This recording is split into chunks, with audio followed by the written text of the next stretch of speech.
Hello నమస్తే, నేను మీ journalist Srinivas. Jubilee Hills ఎన్నికల్లో కాంగ్రెస్ పార్టీ ఓటమిని అంగీకరించిందా? ఎంఐఎం పార్టీని మైనార్టీలు నమ్మడం లేదా?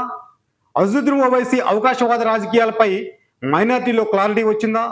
అజదుద్దీన్ ప్రచారం వలన కాంగ్రెస్ పార్టీకి నష్టమే కానీ లాభం లేదని రేవంత్ రెడ్డి గ్రహించాడా? అందుకే ముస్లిం మైనార్టీలను మెప్పించేందుకు హుటాహుటిన అజరుద్దీన్కి మంత్రివర్గంలో సీఎం చోటు కల్పించాడా? వివరాల్లోకి వెళ్తే జూబ్లీహిల్స్ ఎన్నికలను ఇటు కాంగ్రెస్ పార్టీ ఇటు బీఆర్ఎస్ పార్టీలు అత్యంత ప్రతిష్టాత్మకంగా తీసుకున్నాయి. ఇరు పార్టీలు పెద్ద ఎత్తున ప్రచారం కూడా నిర్వహిస్తున్నాయి. ఒకటి మాత్రం నిజం, ఏ పార్టీ ఎంత ప్రచారం చేసినా జూబ్లీహిల్స్ ఎన్నికల్లో గెలుపోటములు ముస్లిం మైనార్టీ ఓట్ల మీద ఆధారపడి ఉంటుంది. మొత్తం నియోజకవర్గంలో 4,02,000 ఓట్లు ఉండగా దాంట్లో 1,20,000 ఓట్లు ముస్లిం మైనార్టీ ఓట్లు కాగా మిగతా 2,20,000 ఓట్లు ఇతర సామాజిక వర్గాల ఓట్లు. ఒక విధంగా చెప్పాలంటే కాంగ్రెస్ పార్టీ ఎన్నికల్లో విజయం సాధించాలంటే కనీసం 70% ముస్లిం మైనార్టీ ఓట్లు కాంగ్రెస్ పార్టీకి గంపగుత్తగా పోలవ్వాలి. ఏ మాత్రం అటు ఇటువైనా అది అంతిమంగా బీఆర్ఎస్ పార్టీ అభ్యర్థికి అడ్వాంటేజ్గా మారే అవకాశం ఉంది. గత 10 రోజులుగా నేను గమనించిన అంశాలను బట్టి చూస్తే పేద మధ్యతరగతి ఓటర్లు ఎక్కువ శాతం బీఆర్ఎస్ పార్టీ వైపు మొగ్గు చూపుతున్నట్లు అనిపించింది. ఎందుకంటే గత 10 ఏళ్ల బీఆర్ఎస్ పాలనలో హైదరాబాద్ నగరంలో జరిగిన అభివృద్ధి, ముస్లిం మైనార్టీల కోసం కేసీఆర్ ప్రవేశపెట్టిన పథకాలు, ప్రస్తుతం కాంగ్రెస్ ప్రభుత్వం మీద ప్రజల్లో ఉన్న వ్యతిరేకత కాంగ్రెస్ పార్టీ విజయావకాశాలను కొంతమేర ప్రభావితం చేసే అవకాశం ఉంది. ఇక్కడ ఇంకో ప్రధాన అంశం ఏమిటంటే బీజేపీ పోలరైజ్ చేసే ఓట్ల మీదనే అభ్యర్థుల జయాపజయాలు పడి ఉన్నాయి. ఎందుకంటే బీజేపీ పార్టీ హిందువుల ఓట్లు ఎంత ఎక్కువగా పోల్ చేయించుకోగలిగితే బీఆర్ఎస్ పార్టీకి అంత సంకట స్థితి ఏర్పడే అవకాశం ఉంది.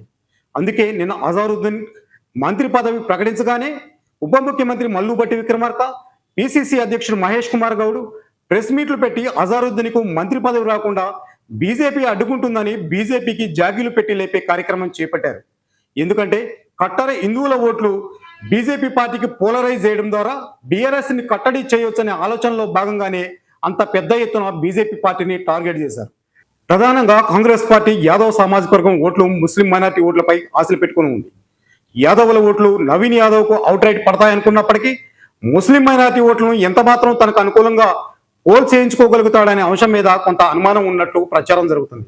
ఎందుకంటే గత అసెంబ్లీ ఎన్నికల్లో ఎంఐఎం అధినేత అసదుద్దీన్ ఓవైసీ బీఆర్ఎస్ పార్టీ లోపాయికారి ఒప్పందం చేసుకుని కాంగ్రెస్ పార్టీ అభ్యర్థిగా పోటీ చేసిన అజరుద్దీన్కి మైనార్టీ ఓట్లు గంపగుత్తగా పడకుండా ఎంఐఎం పార్టీ తరఫున అభ్యర్థిని బరిలో దింపడం ద్వారా బీఆర్ఎస్ అభ్యర్థి దివంగత మాగంటి గోపీనాథ్ విజయానికి మార్గం సుగమం చేశాడనే ఆరోపణల నేపథ్యంలో అప్పుడు లోపాయికారికంగా బీఆర్ఎస్ పార్టీకి సపోర్ట్ చేసిన అజదుద్దీన్ ఓవైసీ ఇప్పుడు కాంగ్రెస్ పార్టీకి మద్దతు తెలపడంతో అజదుద్దీన్ ఓవైసీ అవకాశవాద రాజకీయాలకు పాల్పడుతున్నాడంటూ ముస్లిం మైనార్టీ వర్గాల్లోనే కొంత వ్యతిరేక భావం వ్యక్తమవుతున్నట్లు ఆరోపణలు వినిపిస్తున్నాయి.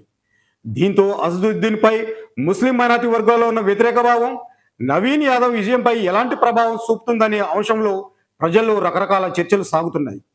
ఈ విషయంలో కాంగ్రెస్ పార్టీ అభ్యర్థి మరో సంకట స్థితిని ఎదుర్కొనే అవకాశం లేకపోలేదు. ఎందుకంటే ఈ ఎన్నికల్లో ఓవైసీ నవీన్ యాదవ్కు సపోర్ట్ చేయడం వల్ల కొంత ప్లస్ అయితే అవ్వచ్చు.